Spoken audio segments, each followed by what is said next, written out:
Kunal music director आहे, so तुला music बद्दल किती आवड होती किंवा किती ज्ञान होतं असं आपण म्हणूया की? ज्ञान काही नाही. काहीच नाही. म्हणजे याच्यावरचा एक चांगला किस्सा मला तुला सांगायला आवडेल की जेव्हा म्हणजे अगदीच हा मला कन्व्हिन्स करत होता लग्नासाठी वगैरे, सो तो काही असेल, माझा मूड ऑफ झाला, काही झालं की तो एक गाणं रेकॉर्ड करून पाठवायचा.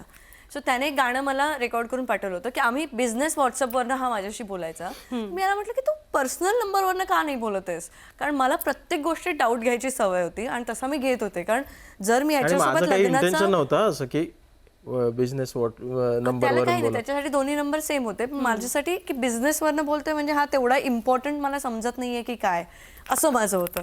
सो त्याच्यावरनं मी त्याला सांगितलं की पर्सनल नंबरवरनं मेसेज कर. आणि त्याचं काहीतरी पर्सनल दुसऱ्या फोनमध्ये होता, असं काहीतरी झालं आणि त्याने बराच वेळ मला रिप्लाय दिला नाही त्यावर.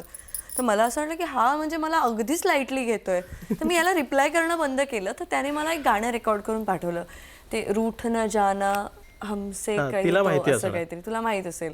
सो ते गाणं त्याने मला रेकॉर्ड करून पाठवलं आणि मला ते ऐकून भारी वाटलं की असं त्याने छान आवाजात वगैरे एवढं केलं. तर मी त्याला असं म्हटलं, हे तू गायलायस असं त्याला मी म्हटलं. तो म्हणाला हो.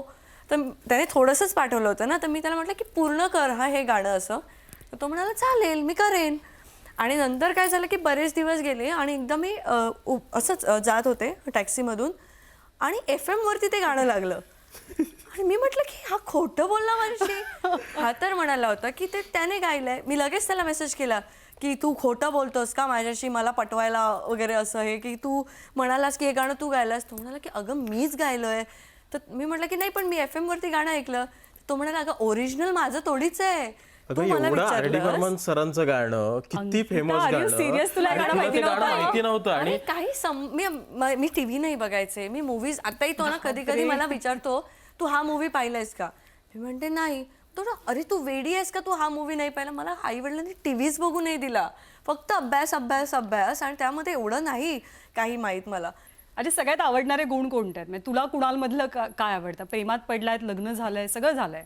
त्याचं गाणं मला खूप आवडतं, ज्या पद्धतीने तो लिहितो किंवा ते त्या सगळ्या गोष्टी. आणि त्याचा शांत स्वभाव, कुठच्याही गोष्टीवरती पटकन रिॲक्ट न होता, जे मी होते ते न होता एखाद्या गोष्टीचा विचार करून विचारपूर्वक हे करणं, ते मला त्याचं आवडतं. आणि माझी चूक तो चूक म्हणून सांगतो, हे मला खूप आवडतं. कुणाल? आम्हाला जोडणार आहे ना एक सगळ्यात इम्पॉर्टंट गोष्ट म्हणजे आमचे इमोशन्स.